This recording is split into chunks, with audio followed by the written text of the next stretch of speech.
నమస్తే, welcome to Andhraprabha. నేను తేజస్వి. ప్రస్తుతం మనతో పాటు తెలుగు సేన పార్టీ అధ్యక్షులు సత్యారెడ్డి గారు ఉన్నారు. ఆయనతో మాట్లాడదాము. ఆయన మాట్లాడే ముందు అయితే ఒక విషయం ఉంది చెప్పడానికి. మొత్తానికైతే ఆయన మూవీస్ నుండి ఆయన కెరియర్ని అయితే స్టార్ట్ చేయడం జరిగింది. ఆ తర్వాత ఉక్కు సత్యాగ్రహానికి సంబంధించి సత్యాగ్రహం చేయడం జరిగింది. దానికి సంబంధించి అదే పేరుతో ఒక సినిమా కూడా తీయడం జరిగింది. ఇప్పుడు కొత్తగా పార్టీ కూడా పెట్టారు. అసలు ఈ పార్టీ పెట్టడానికి రీజన్ ఏంటి ఈ రీజన్స్ అన్ని ఎలా జరుగుతుంది అంతా అనేది ఆయన అడిగి తెలుసుకుందాం. నమస్తే సార్. నమస్తే మేడం. ఎలా ఉన్నారు? బాగున్నా మేడం. మొత్తానికి లాస్ట్ టైం నేను మిమ్మల్ని మూవీకి సంబంధించి ఇంటర్వ్యూ చేసినప్పటికీ ఇప్పటికీ డ్రెస్సింగ్ లో అయితే కంప్లీట్ గా మార్పు వచ్చింది. నిజంగా మార్పు వచ్చింది. సినిమాల్లో ఉన్నప్పుడు ఒక సిస్టమ్ ప్రకారం ఉండాలి, రాజకీయాల్లో ప్రజలకు దగ్గర కావటం కోసం ఒక రకమైన ఉండాలి. ఈ కలర్స్ అయితే మాత్రం ఈ నలుపు సమాజంలో జరుగుతున్న అన్యాయాలకి నిరసన తెలియజేయటానికి ఉంటది. ఇది నిరసన తెలియజేస్తే ఎరుపు ప్రశ్నించి హక్కులు సాధించుకోవటం కోసం ఒక ఎర్ర జెండా లాగానే ఉంటది. ఈ నలుపు ఎరుపు అనేది చాలా తక్కువ పార్టీలు యూజ్ చేస్తాయి. తెలుగు సేన పార్టీ తెలుగు రాష్ట్రాలకు జరుగుతున్న అన్యాయాలను నిరసిస్తూ ప్రశ్నించడానికి ఈ రెండు రంగుల్ని కలగలుపుకొని తెలుగు సేన పార్టీ జెండాగా రూపొందించాం మేడం. ఓకే, అయితే మొత్తానికి వచ్చేటప్పటికి మీరు ఢిల్లీలోని ఆంధ్ర భవన్ లో పార్టీ ప్రారంభించడం జరిగింది. అదే రోజున ఒకవైపు రాహుల్ గాంధీది సభ జరుగుతుంది. అదే టైంలో మీరు ఇక్కడికి వచ్చి మళ్ళీ ఉద్యమం కూడా చేశారు ఆ రోజే. ఈ ధైర్యం ఏంటి? అసలు పార్టీ పెట్టడానికి మీ వెనక ఎవరున్నారు, లేదంటే మీరే అనుకున్నారా? ఉన్నారు మేడం, ప్రజలు ఉన్నారు. ప్రజలే ఉన్నారంటారా? మా వెనక అసలు ఈ పార్టీ పెట్టడానికి కారణానికి ముందు సినిమా తీయటానికి కారణం కూడా ప్రజల కోసం స్టీల్ ప్లాంట్ ప్రైవేటీకరణ అవుతుంటే ప్రజలకి ఉపయోగం జరిగే స్టీల్ ప్లాంట్ ప్రైవేటీకరణ ఆపాలని ప్రజాయుద్ధన ఒక గద్దర్ గారు మేము మా టీం వెళ్ళి అక్కడ ఉద్యమాన్ని చేస్తున్నాం. ఉక్కు ఫ్యాక్టరీ ఉద్యమం ఒకటే సాలదన్నా, గద్దరన్న లాంటి మహానుభావులు వస్తుంటే ఇక్కడ పోలీసు వాళ్ళు రిస్ట్రిక్షన్స్ పెడుతున్నారు, మీరు కళాకారులుగా చిత్రాన్ని తీస్తే బాగుంటుందని చెప్పారు. వాళ్ళ మాటల్లోనే ఉక్కు ఫ్యాక్టరీ కోసం ఈ సత్యారెడ్డి అన్న సినిమా తీస్తే బాగుంటది అన్నారు. ఉక్కులోని ఉక్కు పదాన్ని సత్యారెడ్డిలోని సత్య తీసి ఉక్కు సత్యాగ్రహం అని టైటిల్ గద్దర్ గారి అక్కడే ఆ జనంలో నుంచి అన్న మాటల్ని నిర్ణయించి ఆ ఉక్కు సత్యాగ్రహం టైటిల్ కూడా జనం ఇచ్చింది అనుకోవాలి. ఆ సినిమాని చిత్రీకరించాం. దాంట్లో నటించిన నటీనటుల్ని మీకు భవిష్యత్తు ఉండదు, ఇది ఎగనెస్ట్ బీజేపీ గవర్నమెంట్ సినిమా, మీకు ఫ్యూచర్ ఉండదని చెప్పి బెదిరించి దాంట్లో ఒక హీరోయిన్ గా చాలా రోజులు షూటింగ్ చేసిన అమ్మాయిని కూడా సినిమాలో యాక్ట్ చేయకుండా భయపెట్టి పంపించారు. తర్వాత లోకల్లో ఉన్న గాజువాక పట్టణానికి చెందిన అమ్మాయి, Pulsar bike Jhansi, conductor Jhansi అంటారు, ఆ అమ్మాయిని అదే స్థానంలో హీరోయిన్ గా తీసుకొని చిత్రీకరణ పూర్తి చేశాం. సినిమా షూటింగ్ కి కూడా అవరోధాలు కల్పిస్తుంటే ప్రజలు మిమ్మల్ని ఉద్యమం చేయనీయలేదు, సినిమాని కూడా మనస్ఫూర్తిగా తీనేయకుండా ఆపేయాలని చూస్తున్నారు అన్న. మీరు ప్రజలకి అంతిమం లక్ష్యం రాజకీయం ఉంటేనే సాధిస్తారు, ఇంతమంది ఇన్ని వేల మందితోటి షూటింగ్ చేస్తున్నారు, ఇది షూటింగ్ లాగా లేదు, రియల్ ఉద్యమం లాగుంది, అసలు మీరే ఎందుకు పార్టీ పెట్టకూడదు? ఈ తెలుగు ప్రజల కోసం పోరాడుతున్న మీరు ఈ తెలుగు సైన్యాన్ని ఏర్పాటు చేసి తెలుగు సైన్యం అనే ఏదో ఒక పార్టీ పెట్టొచ్చు కదన్నా అన్నారు. ఆ సైన్యం పదంలో నుంచి సేన తీసుకొని తెలుగు సేన అనేది చర్చించి ఈ తెలుగు సేన పార్టీగా రూపాంతరం చెంది పార్టీ పెట్టడం జరిగింది. గద్దర్ గారితోనే ఈ మూవీ తీశారు కదా, గద్దర్ గారు ఒక ప్రధాన పాత్ర అందులో పోషించారు. అయితే ఆయన స్ఫూర్తి కూడా ఏమైనా ఉందా? ఆయనతో కూడా దీని గురించి ఏమైనా డిస్కస్ చేశారా, ఇలా పార్టీ పెడదాం అనుకుంటున్నాను ఏమంటారు అని చెప్పి?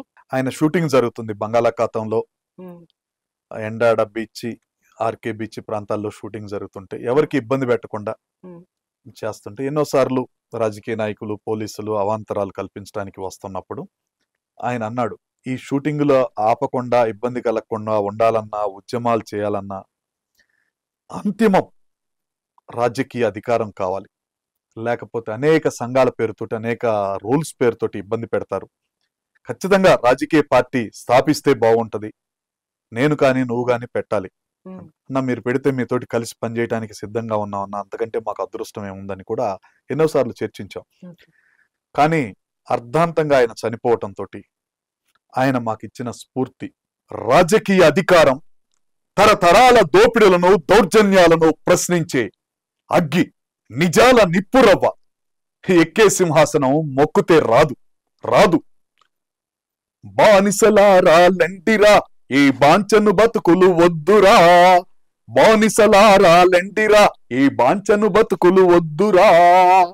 అడక్క తింటే ఆకలి తీరదు తీరదు తీరదు, గుద్ది గుంజుకుందామురో అని ఆ మహానుభావుడిన ఆ పాటలు, ఆ సాహిత్యం, ప్రజల కోసం ప్రశ్నించే తత్వాన్ని ఆయన నేర్పించిన విధానంతో ఆయన చనిపోయిన ఆయన ఆత్మశాంతి కలగాలని, ఆయన భావాలు జనంలోకి తీసుకెళ్లాలని, ప్రజలిచ్చిన ఉక్కు సత్యాగ్రహం లాంటి టైటిల్నే ప్రజలే ఇచ్చారు తెలుగువారి కోసం ఇంకో పార్టీ కావాలన్నా.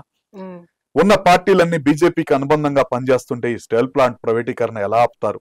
ఈ నిర్వాసితులకు ఎలా న్యాయం జరుగుద్ది?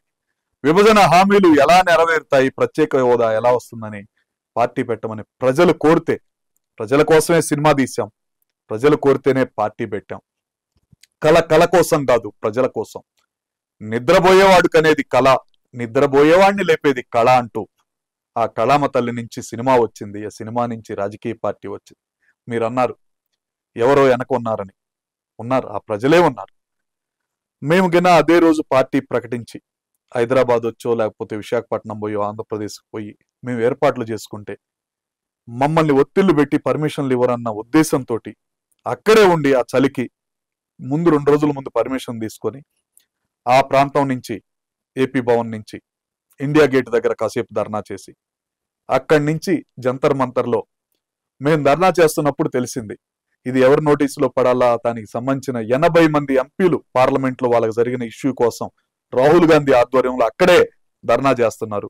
ఒక పక్క వాళ్ళు ధర్నా చేస్తున్నారు, ఓ పక్క మేము సేవ్ స్టీల్ ప్లాంట్ అని మా స్లోగన్స్.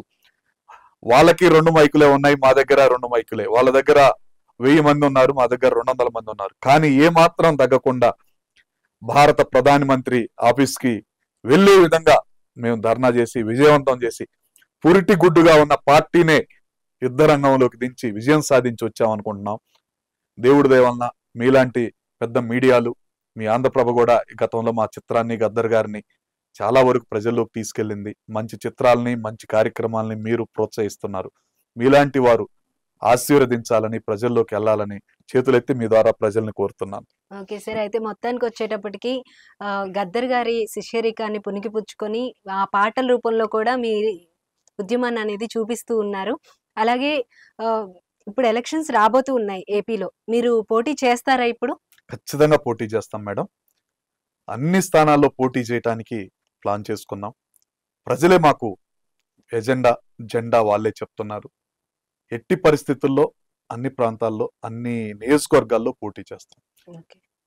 మా భావస్వారూప్యం కలిగి మాతోటి కలిసి పనిచేసే పార్టీలు వస్తే కొన్ని చోట్ల వాళ్ళకి మద్దతు ఇచ్చి, కొన్ని చోట్ల మేము మద్దతు తీసుకొని ఎట్టి పరిస్థితుల్లో 2024లో జరిగే ఎన్నికల్లో మా ఉనికి, మా రిజల్ట్, మా విజయాల్ని కూడా చూపించడానికి సిద్ధంగా ఉన్నాం. అయితే ఇప్పుడు వచ్చేటప్పటికి ముఖ్యంగా అక్కడ ఆల్రెడీ 2 ప్రధాన పార్టీలు ఉన్నాయి. ఒకటి అధికారంలో ఉన్న వైసీపీ, అలాగే ప్రతిపక్షంలో ఉన్న టీడీపీతో పాటు ఆల్రెడీ జనసేన 2 కూడా కలిసి ఉన్నాయి. సో వీటన్నిటిని కాదని మీకు ఓటేస్తారు అని మీరు అనుకుంటున్నారా? చాలా మంది అడుగుతున్నారు మేడం, సోషల్ మీడియాలో కూడా ట్రోల్ అవుతుంది. అన్ని 3 పెద్ద పార్టీలను కాదని వీళ్ళని ఎవరు పట్టించుకుంటారని. 3 పెద్ద పార్టీలు ప్రశ్నిస్తున్నాయి, స్టీల్ ప్లాంట్ కోసం పోరాడుతున్నాయి. కానీ వాళ్ళందరికీ ఉన్న ఒత్తిళ్లు, పరిధులు, రాష్ట్ర ప్రయోజనాల దృష్ట్యా అధికార పార్టీ కూడా ఎంతవరకు అడగాలనో అంతవరకే అడుగుతుంది. జనంలోకి వెళ్ళి ఉద్యమాలు చేసే స్థాయిలో లేదు. భారతదేశంలో ఉత్తరప్రదేశ్ తర్వాత ఆంధ్ర రాష్ట్రంలోనే బీజేపీకి గుజరాత్ కంటే కూడా బలమైన సంఖ్యలో ఎంపీలు ఉన్నారని చెప్పొచ్చు. ప్రత్యక్షంగా ఒక్క ఎంపీ లేకపోయినా కానీ అధికార పార్టీ కానీ, తెలుగుదేశం పార్టీ కానీ, జనసేన పార్టీ కానీ డైరెక్ట్ గా మోడీ గారికే మద్దతు తెలియజేస్తున్నాయి. అలాంటప్పుడు వాళ్ళకి ప్రత్యామ్నాయం ఏదన్నా ఉంది అంటే మోడీ గారు చేయలేని పనులు, చేయించుకోగలిగిన పనులు ఉన్నాయంటే తెలుగుసేన పార్టీ మాత్రమే అడగగలుగుద్దని, ప్రజలు మా పనితనం చూసి 100 రోజుల్లో ఓట్ బ్యాంక్ పెంచుకొని ఓట్లేస్తారని ఆశిస్తూనే నమ్మకంతో వెళ్తున్నాం మేడం. ఓకే, మొత్తానికి అయితే 175 సీట్లు ఉన్నాయి ఏపీలో. ఎన్ని ప్లేసెస్ లో మీరు పోటీ చేసే అవకాశం ఉందంటారు? మా ప్లానింగ్, మా కార్యవర్గం నిర్ణయించడం అయితే మొత్తానికి సిద్ధంగా ఉన్నాం. 175 చోట్ల పోటీ చేయటానికి సిద్ధంగా ఉన్నాం. భావ సారూప్యం కలిగి మాలాగా మోడీ గారి ప్రభుత్వాన్ని, బీజేపీ ప్రభుత్వాన్ని ప్రశ్నించే వాళ్ళు ఉంటే ఆ పార్టీతోటి కలిసి తగ్గించుకొని అలయన్స్ రూపంలో పోటీ చేయడానికి ప్రిపేర్ అవుతున్నాం. మోడీ గారిని అందరూ అంటున్నారు రామ జన్మభూమి లాంటి దాన్ని వ్యతిరేకిస్తారని. ఎందుకు వ్యతిరేకిస్తాం? రాముడు అనేవాడు అందరికీ దేవుడు. హిందూ మతంలో ఉన్న ప్రతి ఒక్కళ్ళు, ఇంకా కొన్ని మతాల వాళ్ళు కూడా రాముడిని. ఒక మతం అనేది అన్నం పెట్టదు, కులం అనేది కూడు పెట్టదు. కూడు గుడ్డ ఇచ్చేది మానవత్వంతో కూడిన ఉద్యోగ ఉపాధి అవకాశాలు ఇచ్చే ప్రత్యేక హోదా కావచ్చు, లేకపోతే ఉన్న స్టీల్ ప్లాంట్ను కాపాడాలి. బీజేపీకి వ్యక్తిగతంగా, మోడీకి పాలసీకి అన్నిటికీ వ్యక్తిగతంగా వ్యతిరేకం అయితే కాదు. రామ జన్మభూమి, రామ మందిరం అనేది అందరూ సమర్థిస్తున్నారు. ఏ కాంగ్రెస్ పార్టీ కూడా సమర్థిస్తుంది. ఈ రాష్ట్రంలో మాతోటి కలిసి పయనించే పార్టీలు ఏదున్నా సరే బీజేపీ ఈ ఉపాధి ఉద్యోగ అవకాశాలకి కల్పించడంలో విఫలమైన బీజేపీ పార్టీని వ్యతిరేకించే పార్టీలతోటి జర్నీ చేసి అన్ని చోట్ల పోటీ చేస్తాం. చాలా చోట్ల కూడా విజయం సాధిస్తామని నమ్మకం ఉంది. నమ్మకం ఉందంటారా? అయితే మీరు మొదటి నుండి కూడా అంటే సినిమా తీసింది కూడా ఉక్కు సత్యాగ్రహం గురించి తీశారు, స్టీల్ ప్లాంట్ గురించి.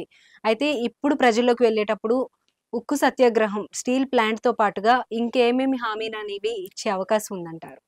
ఇప్పటి వరకు అయితే మేడం ఈ 3 ఎజెండా తోటి వెళ్తున్నాం. స్టీల్ ప్లాంట్ ప్రైవేటీకరణ ఆపితే ఆంధ్ర రాష్ట్రంలోని ప్రతి గ్రామానికి ఎక్కడొక్కడ లింక్ అయి ఉన్నాయి ఎంప్లాయీస్ కానీ, దాని అభివృద్ధి కానీ ప్రత్యక్షంగా పరోక్షంగా. అలానే భూ నిర్వాసితులు అనేది కొంత ప్రాంతానికే పరిమితి కావచ్చు. కానీ ప్రత్యేక హోదా, విభజన హామీల ప్రకారం రాష్ట్ర ప్రభుత్వానికి ప్రత్యేక హోదా ఇస్తే ఫ్యాక్టరీలు వస్తాయి, పన్నులు ట్యాక్సులు తగ్గుతాయి, ఉద్యోగ ఉపాధి అవకాశాలు పెరుగుతాయి. ఈ 3 తోటే వెళ్తున్నాం. లాస్ట్ లో మా మేనిఫెస్టో ఒకే ఒక అంశంతో మేనిఫెస్టో ఉంటుంది. భారతదేశంలో ఏ పార్టీ పెట్టకపోవచ్చు. ఒకే ఒక అంశం మేనిఫెస్టో తోటి పేదోళ్ళ కోసం ఒకే పాలసీ, ఒకే అంశం, ఇది ఒక్కటే మేము చేస్తాం. ఈ డిమాండ్లు కాక అనే మేనిఫెస్టో ఉంది. అది టాప్ సీక్రెట్ మేనిఫెస్టో. రివీల్ చేస్తాం, ప్రజలు ఆదరిస్తారు, నమ్మకం కూడా కుదురుద్ది. అనేక ఆకర్షణీయ పథకాలు పెట్టి ప్రజల్ని కన్ఫ్యూజ్ చేసి రూపాయి ఇచ్చి 2 రూపాయలు వెనక్కి తీసుకోవటం ఇవి కాకుండా డైరెక్ట్ వాళ్ళ కుటుంబాలకి ఉపయోగం జరిగే ఒకే అంశం మీ సాక్షిగా మీ ఛానల్లో చెప్తున్నా. ఒక అంశంతో వెళ్ళే పార్టీ భారతదేశంలో ఏదీ లేదు. మేము ఆ పాలసీ తోటే ఆ మేనిఫెస్టోని బయటపెట్టి ప్రజల్ని ఆకర్షించి విజయం సాధిస్తామని నమ్మకం కూడా ఉంది. అది ఉత్తరాంధ్ర ప్రజలకి ఎక్కువ న్యాయం జరుగుతుంది. ప్రస్తుతానికైతే సస్పెన్స్. ఎప్పుడు రిలీజ్ చేసే అవకాశం ఉంది మేనిఫెస్టో మీది? ఎలక్షన్ కోడ్ వచ్చే ముందుగా ప్రజల్లో చర్చించి దాన్ని ప్రజలకు ఉపయోగం జరిగే చేయడానికి ఏర్పాట్లు చేస్తున్నాం మేడం. ఓకే అండి, ఫైనల్ గా ఆంధ్రప్రభ వ్యూవర్స్ కి ఏం చెప్పాలనుకుంటున్నారు? ప్రజా చైతన్యం పార్టీలకి, కులాలకి, మతాలకి అతీతంగా ఇప్పుడున్న మీడియాలో మీ వంతు చాలా దగ్గరగా అవుతున్నారు. మాలాంటి పార్టీల్ని కూడా ఆదరించే విధంగా ప్రజల దగ్గరికి తీసుకెళ్లి మాలో ఉన్న మంచితనాన్ని ప్రజలకు చెప్తూ, మేము చేసే తప్పులు కానీ ఏమన్నా ఎత్తి చూపుతూ సరిదిద్దుకునే విధంగా మాకు ఇవ్వాలని ఆంధ్రప్రభ ద్వారా మీకు, ఆంధ్రప్రభ ప్రేక్షకులకి తెలియజేస్తూ ఈ అవకాశం ఇచ్చినందుకు ధన్యవాదాలు తెలియజేస్తాను. Thank you madam. Thank you so much అండి. మొత్తానికి అయితే సత్యారెడ్డి గారు ఒక పార్టీ అయితే పెట్టారు. స్టార్ట్ అయింది మాత్రం ఉక్కు సత్యాగ్రహం అనే సినిమా తీసి దాని స్ఫూర్తితోనే పార్టీ పెడుతున్నాను, స్టీల్ ప్లాంట్ ప్రైవేటీకరణని ఆపాలి అనే ఉద్దేశంతో స్టార్ట్ అయిన ఈ ఉద్యమం ఒక పార్టీ లాగా ప్రస్తుతం అయితే మన ముందుంది. అయితే దీనికి సంబంధించిన మేనిఫెస్టో మాత్రం ప్రస్తుతానికైతే సస్పెన్స్ అంట. కానీ చాలా మంచి మేనిఫెస్టో. అందులో ఒకే ఒక్క విషయాన్ని మాత్రమే పెడతాము, అది పేద ప్రజలందరికీ కూడా తప్పకుండా ఉపయోగపడుతుంది అని చెప్తున్నారు. సో మనం కూడా చూద్దాము ఏం మేనిఫెస్టో రిలీజ్ చేయబోతున్నారు అనేది. Thank you so much. Keep watching Andhraprabha.